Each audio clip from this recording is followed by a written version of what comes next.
I get it. Everything is Brahman. In that case, what is the significance of karma in this whole thing? Isn't the idea of karma incompatible with this paradigm, in the sense that if Brahman is everything and the doer is Brahman in that sense, and nothing attaches to Brahman, how does karma work into this? Right. It's a good question. Girish is asking about the role of karma and what we just talked about. Brahman or Turiam being the only reality and everything else being an appearance. And nothing attaches to Turiam. It's super Teflon. Nothing sticks to it. So how will karma stick to it? And attached to this are serious questions of morality and immorality and reward and punishment. And so many things follow from this question. So it's a deep question. Now, the acts of individuals and the results of those individual acts, all of this is karma. What is karma? The law of karma.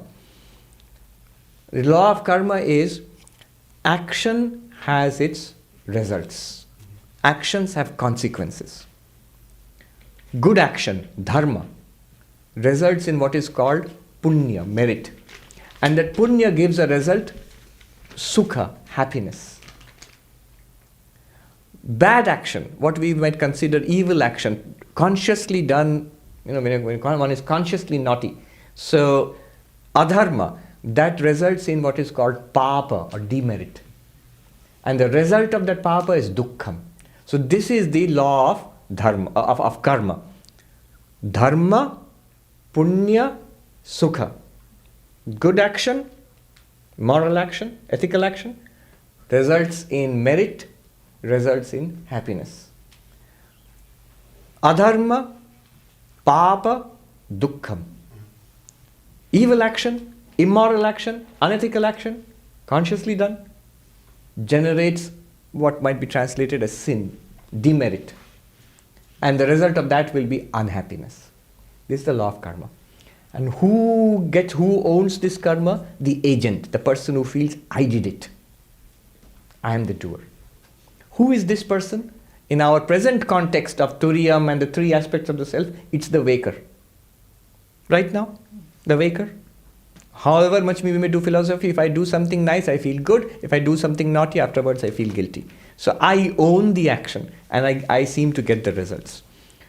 Now, this waker is not the ultimate reality. According to the Mandukya Upanishad, you are not really the waker. You are really Turiyam, who appears as the waker and functions as the waker. The waker is not ultimately real. If the waker is not ultimately real, then the waker as the agent of action cannot be ultimately real. If there is no ultimately real agent of action, there cannot be any real karma also. No real consequence also. This is what he is asking. And the straight answer to that is yes. Shankaracharya, in one of his commentaries, you see, this is a very profound thing, because whole of Hinduism, Buddhism, Jainism, Sikhism, all the Indian religions are explicitly based on the law of karma. All of them accept, in spite of their vast internal diversities. Buddhism does not accept God. It does not accept a permanent, unchanging self. Ishvara, Atma, no. But it accepts law of karma. And what this Mandukya does is, it smashes the law of karma to bits. It gets rid of the law of karma also. Shankaracharya says, correct. Ultimately speaking, the law of karma is not right. Ultimately speaking. Just as the laws of physics are not right. Ultimately speaking, yes. In what sense?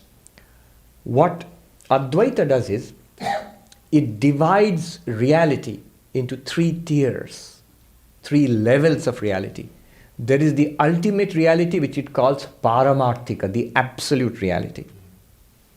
There is a transactional reality which we inhabit, which is this waking reality, which it calls Vyavaharika, transactional reality. And then there is a level of illusion, error, dream, which it calls Pratibhasika. Example, right now this reality which we inhabit, Vedanta would call it Vyavaharika, transactional, empirical, relative reality.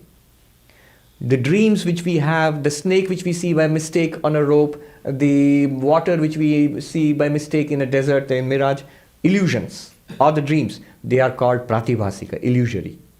And Brahman alone is paramarthika, or Turiyam is paramarthika, the absolute. What Vedanta is trying to do is to shift us, shove us from this empirical reality, identification with the entities of empirical reality, into the paramarthika, the reality, Turiyam. It's like, suppose this were a dream, our dream, and somebody in the dream comes and tells you, look, all this is, we are inhabiting a dream. The reality is you are sleeping on your bed and imagining all this. Now the bed and you sleeping on it and imagining all of it, that's nowhere part of the dream. If somebody comes and tells you, you are actually on your bed and imagining all this. Now if you go around in the dream searching for the bed and where am I sleeping and where am I imagining all this, you will never find it in the dream. But that's the truth. That's the ground of this entire dream. Similarly, this entire Vyavaharika Jagat, this appearance, world of appearances, transactional world, is grounded in the absolute, which is Turiyam. Law of karma applies in Vyavaharika, in the relative world. It does not apply to the Turiyam. Vivekananda put it in a very simple way.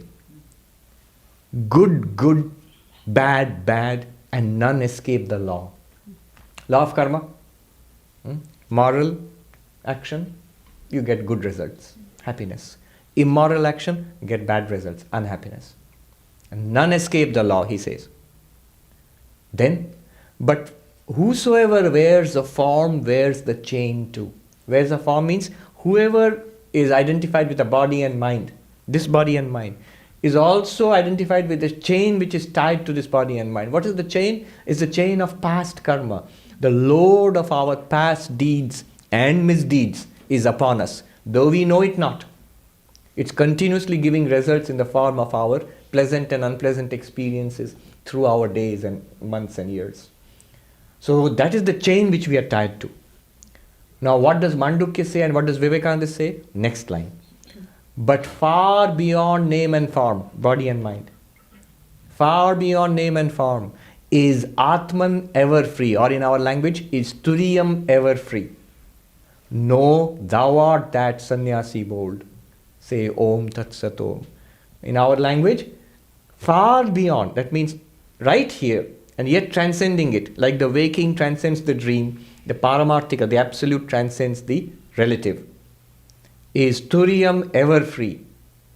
No, thou art that. O Girish bold. Say Om Tat Sat Om. While inhabiting this, so the law of karma will continue to appear to function and give results. But you are not affected by it. And that not affected Turiyam is the absolute. This law of karma will continue to function just like a dream. At this level, yes. But at that level, the deeper level, the reality itself, no.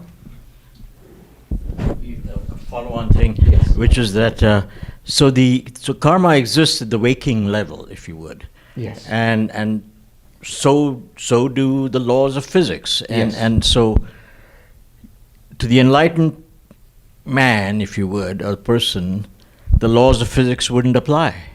Wouldn't apply as Turiyam, not as this waking person. I'll give you an example. Once Swami, it's very the happily named Swami Turiyananda, because we are talking about Turiyam. Swami Turiyananda was a disciple of Sri Ramakrishna. Once he was there with an American Swami, Swami Atulananda, and they were on their way to a pilgrimage in Hardwar or somewhere, I forget. And they camped one night with a lot of other pilgrims in a hut. And this is in the reminiscences of Swami Atulananda. Swami Turiyananda was a great Vedantist. So there was a discussion on Vedanta, and there were pilgrims sitting all around a roaring fire at night. It was winter. Then one of the gentlemen challenged Swami Turiyananda. He was saying all this is an appearance, is a dream. So your body is a dream, this fire is a dream, and this experience, what you're experiencing now is just an appearance. You are the unchanging consciousness. So can you put your hand in this fire? And Turiyananda said immediately, Atulanji records, he got excited immediately and stood up and said, yes, I'll thrust my hand in the fire. It will get burned, but that does not affect me, the witnessing consciousness. And he was about to jump into the fire when people rushed and caught him and pulled him back. Now you see, it does not violate common sense or physics. But what it says is, I have recognized myself as the witness consciousness. The body and the fire are at the same level of reality. So the fire will burn the body. The laws of physics and chemistry and biology will act upon the body. And the mind too. But I, the witness consciousness, I am not the body and mind.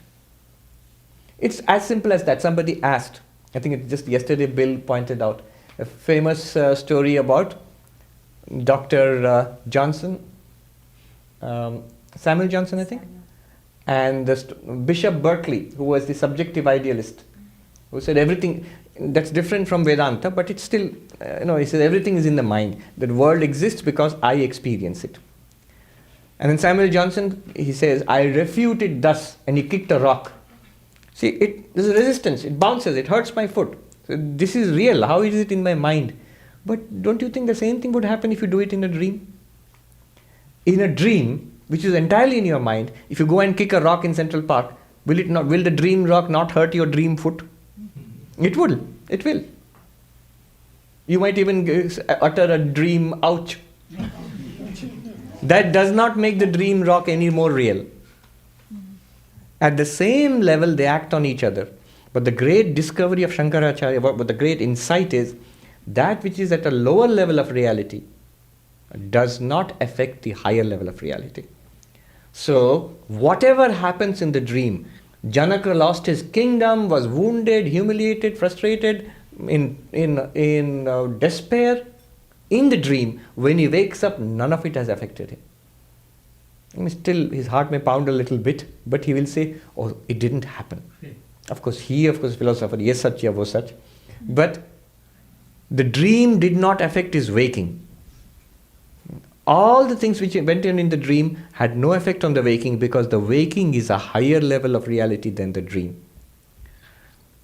Shankaracharya says, not one grain of sand in the desert can be made wet by the water of the mirage. You can see a whole oasis of water. It will have no effect on the sand of the desert. It remains unaffected because they are not at the same level of reality. An unreal oasis can exist with a real desert. An unreal snake can coexist with a real rope. An unreal defeat in the battle can coexist with the emperor retaining his empire and being very happy in the waking state. Unreality and reality have no clash. But does the real level of the higher level of existence, does it affect the lower level of experience? Yet it does. How? It forms the basis of that. Unless you are a waker, you cannot go to sleep and dream. Unless there is a real desert, the false oasis mirage cannot appear. Unless there is a real rope, the false snake cannot appear there. Similarly, this rope or the oasis or the desert or the waking, all of this is based on a yet higher level of reality, which is pure consciousness, the non-dual consciousness, Turiyam. This cannot affect that, but that gives this existence. And that thing which gives this existence, that is what you are, really. Once you know that, you will continue to inhabit this very happily. You will not be affected by the problems here. Then this itself, there are beautiful verses. Nandanavanam, this itself becomes the garden of the gods. In Nandanavanam is supposed to be in heaven, the garden of the gods. This world, samsara of terrible ills and frightening samsara, becomes your pleasure garden.